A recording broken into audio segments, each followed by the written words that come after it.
Okay guys, I'm completely out of ideas. I'd rather be thorough here, so just to let y'all understand, I run a business. So I have a lot of 3D printers. Right now I think I'm at 22 printers total. Carbon machine, got 2 row stock Maxes. And so I get this Gmax 1.5 XT Plus. Okay, and I update the firmware to the newest one. I run the calibration, and I run the first print. So I run the calibration and do all that stuff, and everything goes fine, right? It's obviously with the E3D hot in and all that. For some reason, everything is severely under extruding. You'll have to ignore my fingernails. My daughter really wanted to paint my fingernails tonight, so yeah, you see how that goes. Anyways, everything is extremely under extruded. I'm very frustrated right now, and I'm literally about to sell this machine. I've been printing for over 3 years straight now, and like I said, run a successful 3D printing business. I've done a lot of printers, TAS 6s, everything. I've never had issues like this. I have spent all weekend on this and I can't figure it out.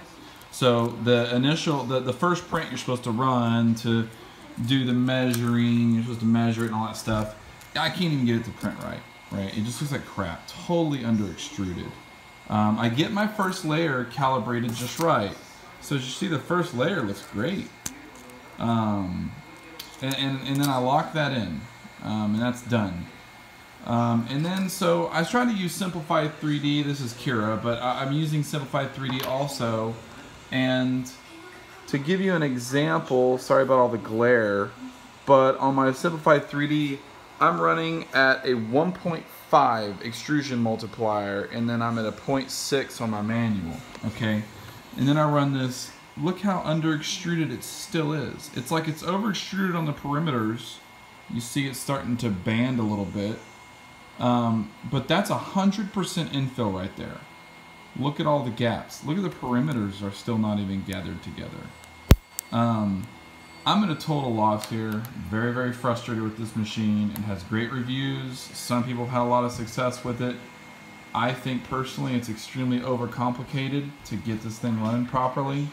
Maybe it's because I've been, spoiled by all my Prussias that are extremely simple to get running right. But I need this large format machine because one of my customers does a lot of prosthetics, and a lot of these prosthetics are very large, and I need a large format machine for that. I am having very bad luck with this Gmax, and I'm very disappointed. So any kind, and there's no restriction on this. That's not an issue. Whenever I extrude things with straight extrusion, when the bed's just floating, it comes out beautifully. Nice clean extrusions here. So it's not a clogged nozzle. At first the fan was blowing way too strong, so I finally went into the starting scripts and adjusted the starting scripts and took out the G29 code and all that other stuff. And so now I have control of the fan. So I thought it was the fan was just blowing way too hard, causing the filament to shrink. I have the fan turned off. This is with the fan turned off. So I know it's not the fan blowing too hard, causing too much shrinkage. I'm at a total loss. I don't know how to get to where I show you which, but I'm on the 1.1.8 firmware for the E3D. I've followed all the steps. I have gone through this. Like I said, I have literally spent hours and hours trying to get this effing thing to print correctly, and it doesn't. So any kind of help y'all have, excuse me, would be greatly appreciated, guys. Thank you.